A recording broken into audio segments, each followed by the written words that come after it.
Hi, my name is Melissa Serrano. I'm a liberal studies major at Azusa Pacific University. This is a presentation for my liberal studies class 301. For my formal presentation, the title will be Low Income Causing Issues in Public Schools. The claim of my presentation is the reality of this nationwide educational dilemma is shocking. This issue needs to be addressed to help educate our country.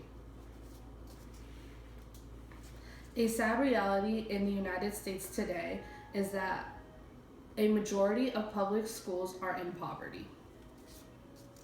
For the first time in the last 50 years, a majority of U.S. public school students come from low-income families. 51% of students in pre-K through 12th grade in the 2012-2013 school year were eligible for free or reduced lunch. This is meaning their families have very low incomes.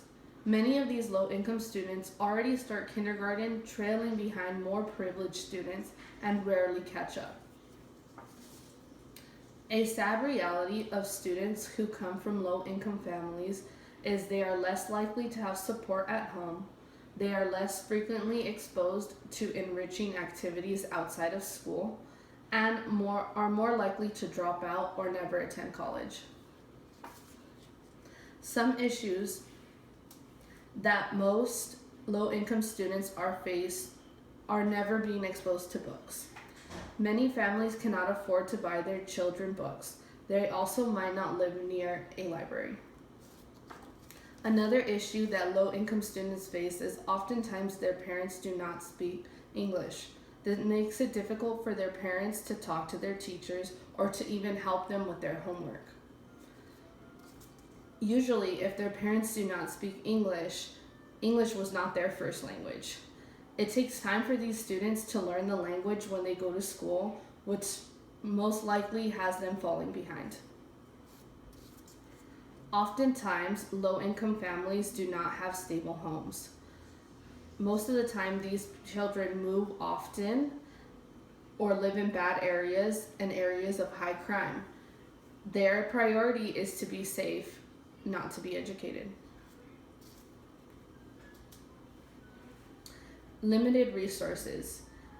Most of the times, low-income families go to schools where they have limited resources. They don't have enrichment programs. They don't have access to online resources. They rarely have internet or rarely have computers.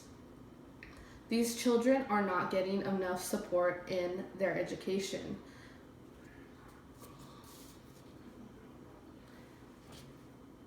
Also, these students have teachers who are disconnected. Oftentimes, these teachers don't always understand their culture. They don't always understand where these students live or their living situations. Students are being passed on without standards met. These students are going to school, going through their education, but they don't meet the standards met, and although they haven't met their standards, they are just passed on from grade to grade and not being helped. Also, these students have little to no parent involvement. Oftentimes the parents work a lot. The language barrier, again, keeps them from being involved in their education, or they do not understand their students' work. Ways to improve schools with low-income students is create more enrichment programs such as AVID, have tutoring after school for these students, have clubs, sports, and parent meetings to help get these parents to come out and get involved, get these students to be more involved and want to have a better education. Another way is to challenge our students, but also give them the support that they need. Give them challenging classes, but give them the resources that they need to be successful in these challenging classes. Offer high school students AP courses. This will get them thinking about college or higher education. It'll help them get more involved with pursuing higher education. And also, last but not least, get parents to get involved. These parents need to help their students. They need to learn to be involved with education, to be able to help their students and push their students to go to higher education and be successful. As a teacher, what can you do? There are many things that teachers can do to help get these students from low-income families to be successful. Get involved with them, know their family situation, get to know their parents, know their struggles, help understand where they live, know the area, and just be involved. Show them that you care, try your hardest, and they will be successful. Thank you so much for listening to my presentation.